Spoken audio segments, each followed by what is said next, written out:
We just had some massive Warcraft Rumble news drop, and there's going to be new split leaders coming during a Winter Veil event. So Winter Veil is coming to Warcraft Rumble on December 4th. At the time I'm recording this video, or at the time this video is getting posted, it's probably already live.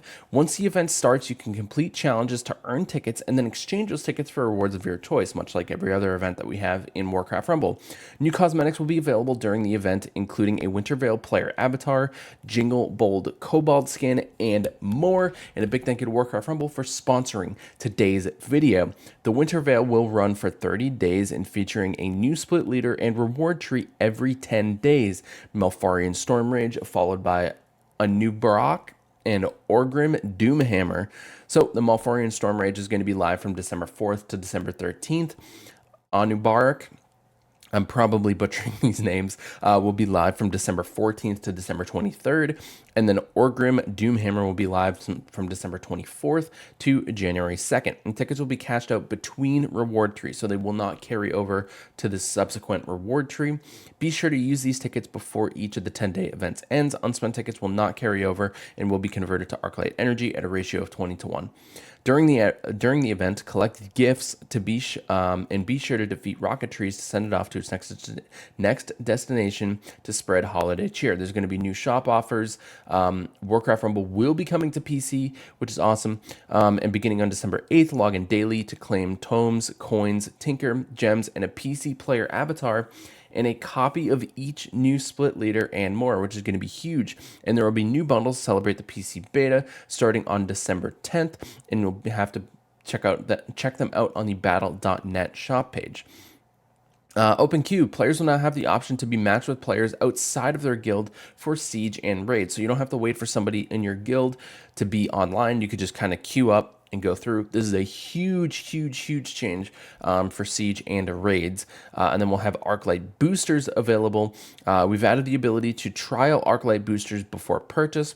We've added a new profile flare for those who have the Arclight booster. We've updated the animations and added more detailed descriptions on how Arclight boosters will work in the shop. And then we've added a new feature to player profiles to show how much they've earned using the Arclight booster. This total will start from 0 and will not be retroactive. So if you used Arclight boosters in the past, you're still going to be set to 0, and it's not a bug. It's just how it's going to be moving forward.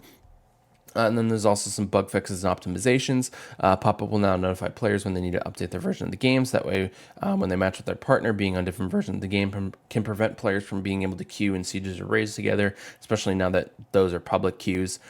Players can now tap to skip the boss death animation at the end of the game. Minis should now stop attacking after the boss dies. We've improved load times and adding a loading notification to the shop tab. Events tab will now sort challenges that they are ready to claim at the top. That's a huge change. Raids and sieges are now uncapped. Players can assist friends as many times as they'd like. We removed dynamic quest difficulty scaling for Winter Veil and Arclight Surge. Quests should no longer become more difficult the more you complete. Japanese will no longer be searchable in the guild search function. We've removed talent poses for all minis. Now they will just use their base pose instead, probably to save development time if I had to guess. And then this is just a note from the developers. We've decided to remove unique talent structures from the game after gathering player feedback. We found that while these statues are a nice touch, they aren't tied to core gameplay mechanics and aren't central to the experience. Additionally, we already used icons to communicate which talent is equipped, and we'll emphasize these icons even more in a future update to make it easy. So at a glance, you'll be able to see which talents are equipped throughout your army. Although it's bittersweet to let these go, we've had so much fun creating them. This change brings several exciting benefits. Smaller download sizes, both for initial install and updates, increased capacity to develop more new minis, exactly what I was saying, and then greater flexibility for mini adjustments. We're very excited about these opportunities this will create for the game moving forward.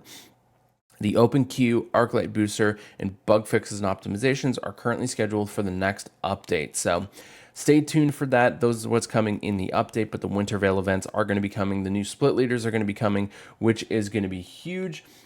And I think let's see what the, I believe there was, I believe it kind of said what the split leaders were. That's the, I think it's under this one as well. Yes, so Malfarian Malfarion, Stormrage, and the Druids.